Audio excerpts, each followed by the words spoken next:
बचपन से ही मुझे अंधेरे से बहुत घबराहट होती थी। मैं कभी अकेले रहा ही नहीं हूं अंधेरे में। अकेले कहीं जाना तो दूर की बात थी। जिंदगी में कभी नहीं भूलूंगा जो आज हुआ मेरे साथ। हॉस्टल में मेरी पहली रात थी। मेरी सीनियर्स लोगों ने हम सब जूनियर्स को घेर रखा था। वैसे तो कॉलेज में आप रैगिंग से बच भी जाए, पर हॉस्टल में उनके साथ ही रहना है। झक मार के रैगिंग सहनी पड़ती है।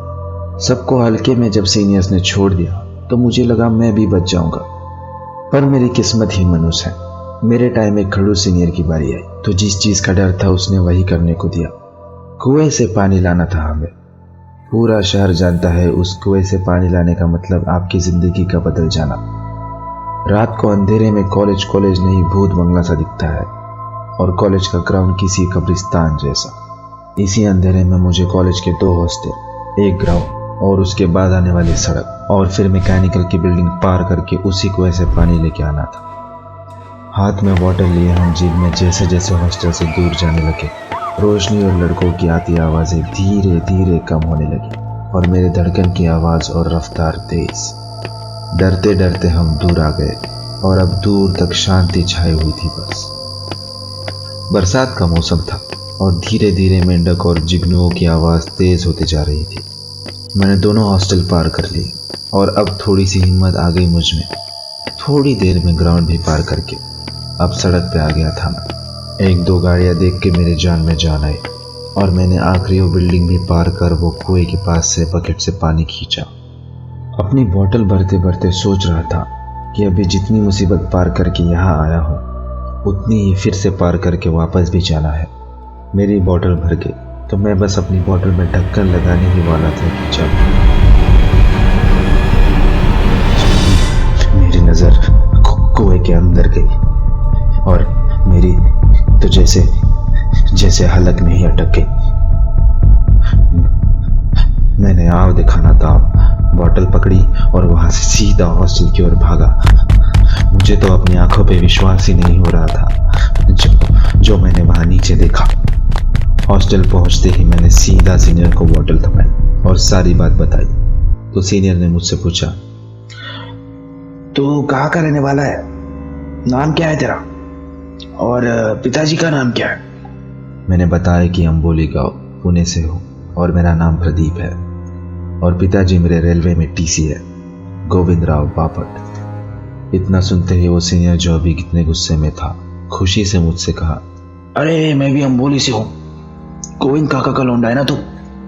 पहले क्यों नहीं बताया? चल अपना बोरिया बिस्तर ले और मेरे कमरे में चल। मन किया कि दू एक रख कर, पर फिर सोचा कि सीनियर के साथ रहूंगा तो बचे रहूंगा, तो बस चले गया उसके साथ कमरे में। दरवाजा बंद ही किए थे कि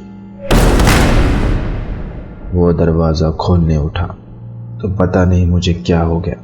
मैंने खुद ही कहा कि दरवाजा खोला तो अपनी मौत के जिम्मेदार खुद होगे। सीनियर माना नहीं। उसका नाम देवेंद्र जाधव था और बात जब उसकी इज्जत की थी तो अपने मरने से भी पीछे नहीं हट सकता था। वो दरवाजा खोलने उठा और हाथ में एक लोहे का सरिया लिए एक झटके से दरवाजा खोला और पहले तो हंसा और फिर पलट कर प्रदीप पर चिल्लाया, अरे डरपोक, तू इससे डर रहा था?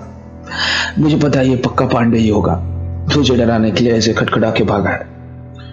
अच्छा सुन, मैं जा रहा हूँ सोने। देवेंद्र यादव का कोई कुछ बिगाड़ने आएगा तो ऐसे खटखटा के नहीं आएगा। इतना कहकर उसने दरवाजा लगाया और सोने चला गया। प्रदीप भी करता तो क्या करता, नींद तो उसकी उस कुएं के पास जो उसने देखा उसी से उड़ गई थी। जब वो बैठे बैठे सोच ही रहा था कि फिर से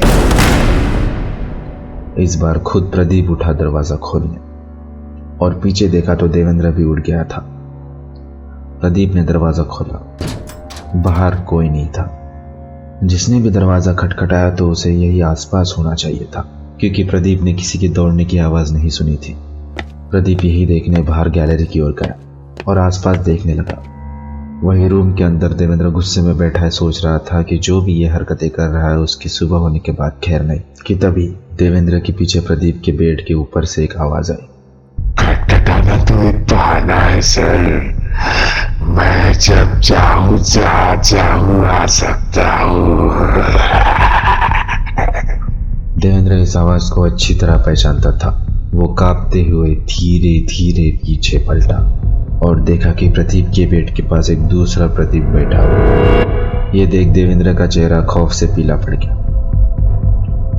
वो एक बच्चे की तरह जोर से चीखा और एक कोने में मुंह छुपाए बच्चे की तरह बैठ गया। तभी प्रदीप भागता हुआ कमरे में आया और पूछा, क्या हुआ सर, आप चीखे क्यों? कोई नहीं है सर बाहर खटखटाने वाला। अब तो आप जब सुबह सबकी क्लास लगाएंगे तभी पता चलेगा। पर देवेंद्र पर इस बात का कोई असर नहीं हुआ। वो गुस्से में प्रदीप से बोला, चुपचाप बस भाग यहाँ से। अब मैं इस कमरे में एक भी सेकंड नहीं रुकने वाला। इतना बोल देवेंद्र ने प्रदीप का हाथ पकड़ा और उसे खींचते हुए उस कमरे से बाहर ले गया। उन्होंने बाहर निकलते ही कमरे की ओर देखा तो धीरे धीरे उनके सामने कमरे का दरवाजा अपने आप बंद होने लगा। बंद होते दरवाजे से देवेंद्र ने देखा प्रदीप वाले बेड पर एक दूसरा प्रदीप बैठा उनकी तरफ मुस्कुराता हुआ तब तक देख रहा था जब तक दरवाजा बंद नहीं हो जाता। जैसे ही दरवाजा बंद हुआ देवेंद्र जैसे नींद से जागा और प्रदीप का हाथ पकड़ के बोला, यहाँ से भाग। और दोनों भागते भागते अंधेरी सीढ़ियों की तरफ जा रहे थे कि तभी सबसे आखिरी दरवाजा उनके सामने खुला और प्रदीप जिसे अंधेरे में खींचता चला गया और अंधेरे में गुम हो गया।